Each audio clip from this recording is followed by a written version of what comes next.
Hi everyone, it's Susan Williams here to talk about a book I read, Notice and Note, Strategies for Close Reading, authors Kylene Beers and Robert E. Probst.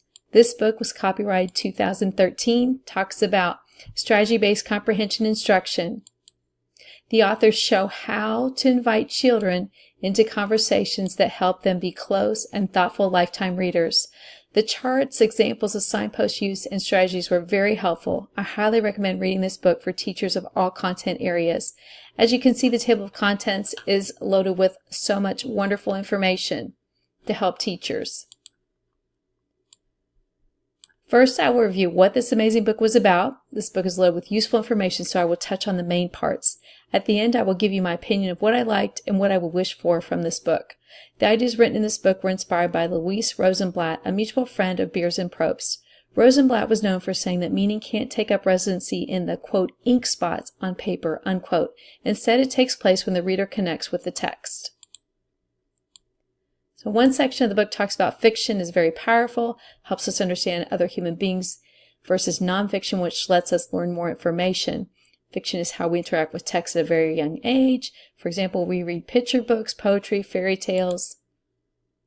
And then another section touches on rigor, the big buzzword. The level of energy engagement while the student is reading a text is called rigor. During this transaction, the student wonders what will they receive from their reading for all the energy they're putting into it.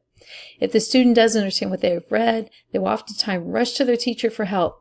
The author believes it's a good idea to let the student struggle a little and talk about their thoughts with others. If the teacher always interjects to help them understand what's read, this becomes a problem because the reader helps create the meaning and reason or reasons to read a text. When a student is reading rigorously, they will find what the words mean to them based on their own life connections. Close reading happens when the student is deeply engaged in reading. Close reading needs an interaction between the text and the reader, is attention to the text, is attention to relevant experiences, is attention to interactions and interpretations of other readers, is making connections among elements inside the passage. Words are just ink until a reader appears with their own beliefs, background, prior knowledge, and experiences and gives life to the words that are applicable to the reader. Another part the authors talk about are connections. The author emphasizes the value of comparing the text to self-connections and encourages students to make authentic questions that are student-created. Talk.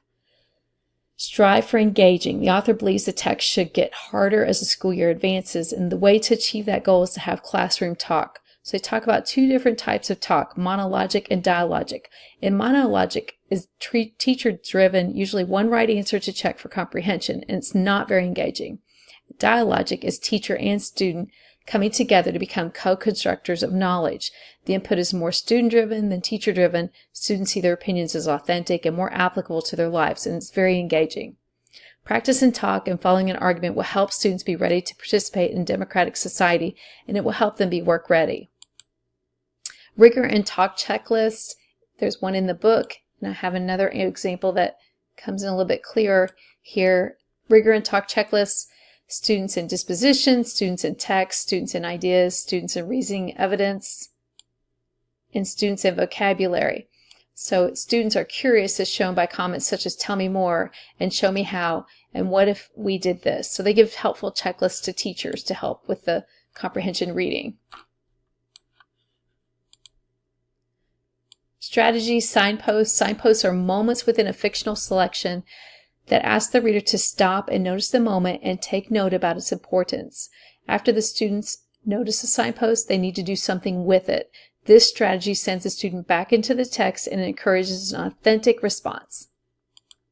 The signposts they talk about in the book, there are 6 of them: contrasts and contradictions, aha moments, tough questions, words of the wiser, again and again, memory moment, and then having anchoring questions over here. How might this change? What does the question make me wonder about? And there's clues to the signposts, and there's so many examples to help you guide your students. Another suggestion is to have charts in the classroom. These can be hung around, anchoring charts to remind students to stop from time to time in order to notice moments while they're reading. Generalizable language is recommended to use During think alouds and plan your explanation, for example, we want students to learn to be alert to contrast in the story, not to just learn about a character in the story. The book uses example, quote, "I noticed Luke acting strangely, and so I think that," unquote. Instead say, quote, "Here I noticed a character acting in a way that contrasts what I expect," unquote. The purpose of using generalizable language is so that students can have it in their mind for the next book they read. Other pieces that are included in this book at the end, they have model lessons, assessments, resources, recommended books to read with your students. I really enjoyed the author's humor and down-to-earth approach to strategy-based comprehension instruction. At times it seemed like Beers and Probst were right there with me. They thought of everything. The tips they included of what to think through and plan before I teach the signpost was very helpful. I've started trying a couple of strategies with my class. I now have my students looking for 3 of the 6 signposts as they read. The resource page includes a bookmark that can be copied so the students have the definitions of each signpost close by as they are reading. I like that they included lesson examples on how to use this strategy with Walk 2 Moons because it's a book I will be using with my students this spring. The only wish I have is that they keep writing to help teachers because after my students are proficient on the 6 signposts, I will need more to teach them. Thank you so much for being with me today. Goodbye.